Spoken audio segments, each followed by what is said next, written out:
ജയ്സാൽമിർ നഗരത്തിൽ നിന്ന് 25 കിലോമീറ്റർ മാത്രം മാറി മരുഭൂമിയിൽ സ്ഥിതി ചെയ്യുന്ന ഒരു പുരാതന ഗോത്ര ഗ്രാമമാണ് കുൽധാര.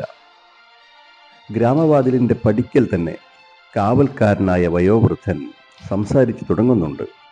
200 വർഷങ്ങൾക്ക് മുൻപ് അവിടെ വ്യവഹരിച്ചിരുന്ന അഭിമാനികളായ മാന്യരായ സാധാരണക്കാരുടെ കഥകൾ.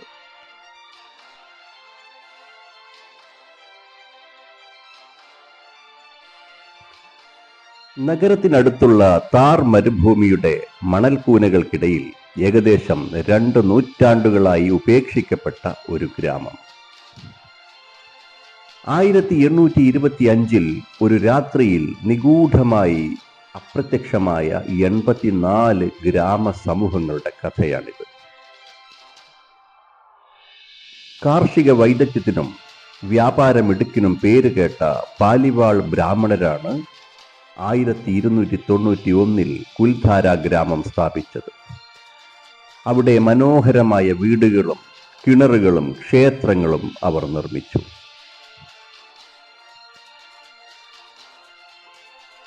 ജയ്സാൽമിർ രാജാക്കന്മാരുടെ രക്ഷാകർതൃത്വത്തിൽ ഈ ഗ്രാമങ്ങൾ അഭിവൃദ്ധി പ്രാപിച്ചു.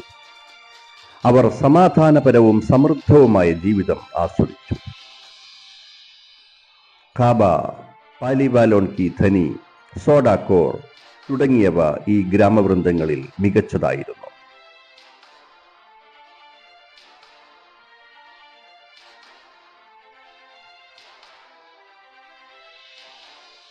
ഇന്ന് സൂര്യൻ അസ്തമിച്ചു കഴിഞ്ഞാൽ നാട്ടുകാർ പോലും കടക്കാൻ മടിക്കുന്ന പ്രേത ഗ്രാമമാണ് കുൽധാര. നിരനിരയായി മൺവീടുകൾ, മേൽക്കൂരകൾ മുഴുവനും നഷ്ടപ്പെട്ടിരിക്കുന്നു. തകർന്ന ചുമരുകൾ ഏതോ വിഷാദ ഭൂതകാലത്തിന്റെ അസ്ഥികൂടങ്ങൾ പോലെ ഈ ഗ്രാമത്തിൽ നിലകൊള്ളുന്നു.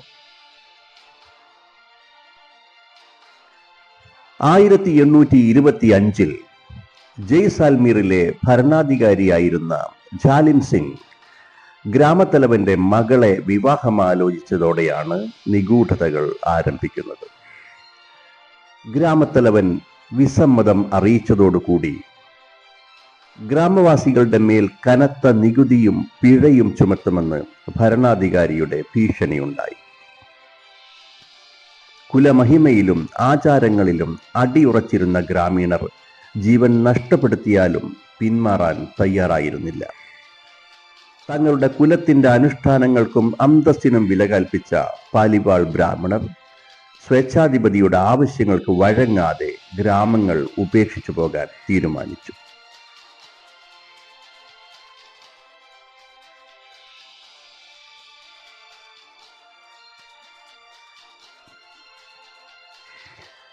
ഗ്രാമീണർ രാത്രിയുടെ ഇരുട്ടിൽ കുൽധാരയിൽ നിന്ന് പുറപ്പെട്ടു. അവരുടെ എല്ലാ വിലപിടിപ്പുള്ള വസ്തുക്കളും സാധനങ്ങളും അവർ കൂടെ കൊണ്ടുപോയി. ആരെങ്കിലും അവരെ പിന്തുടരുകയോ എവിടേക്കാണ് പോയതെന്ന് കണ്ടെത്തുകയോ ചെയ്യാതിരിക്കാൻ യാത്ര ചെയ്തതിന്റെ അടയാളങ്ങൾ മുഴുവനും മായ്ച്ചു കളഞ്ഞു. അതിവിദൂരമായ രാജസ്ഥാൻ മരുഭൂമിയുടെ ഭാഗങ്ങളിലേക്കും ഇന്ത്യ പാകിസ്ഥാൻ പ്രദേശങ്ങളുടെ മറ്റ് ഗ്രാമങ്ങളിലേക്കോ അവർ ചിതറിപ്പോയി എന്ന് കരുതപ്പെടുന്നു. അവർക്ക് എന്തു സംഭവിച്ചു എന്നോ എവിടെയാണെന്നോ ഇന്നും ആർക്കും അറിയില്ല. ഒരു കാര്യം മാത്രം അറിയാം, ആരും ഇനി ഒരിക്കലും അവിടെ സ്ഥിരതാമസമാക്കാതിരിക്കാൻ അവർ ആ ഗ്രാമത്തെ ശപിച്ച ശേഷമാണ് സ്ഥലം വിട്ടത്. അതുകൊണ്ടായിരിക്കാം 200 വർഷങ്ങൾക്ക് ശേഷവും കിലോമീറ്ററുകളോളം പരന്നു കിടക്കുന്ന ശൂന്യത ആർക്കും ഇതുവരെ കയ്യേറാൻ കഴിഞ്ഞിട്ടില്ല. ഇന്ന് കുൽധാര വിജനവും ജീർണിച്ചതുമായ ഒരു ഭൂപ്രദേശമാണ്. പഴയകാല പ്രതാപത്തിന്റെ ബാക്കിപത്രങ്ങളായ വീടുകളുടെ ചുമരുകൾ, കുളങ്ങൾ, കിണറുകൾ, ക്ഷേത്രാവശിഷ്ടങ്ങൾ, ഇങ്ങനെ ചിലതു മാത്രം. രാത്രിയിൽ കുൽധാരയിൽ ഉയരുന്ന വിചിത്ര ശബ്ദങ്ങളും പ്രകൃതി ദൃശ്യങ്ങളും ഭീകരതകളും സാഹസികരായ രാത്രിയാത്രക്കാരുടെ വിവരണങ്ങളിൽ മാത്രം ഒതുങ്ങുന്നു. കാലാതീതമായ ചരിത്ര അവശിഷ്ടങ്ങളുടെയും പൂർവകാല ജീവിതത്തിന്റെ ശബ്ദങ്ങളുടെയും കുൽധാര മനുഷ്യാത്മാക്കളുടെ അഭിമാനത്തിന്റെയും പ്രതിരോധത്തിന്റെയും തെളിവായി നിഗൂഢമായി ഇന്നും നിലകൊള്ളുന്നു.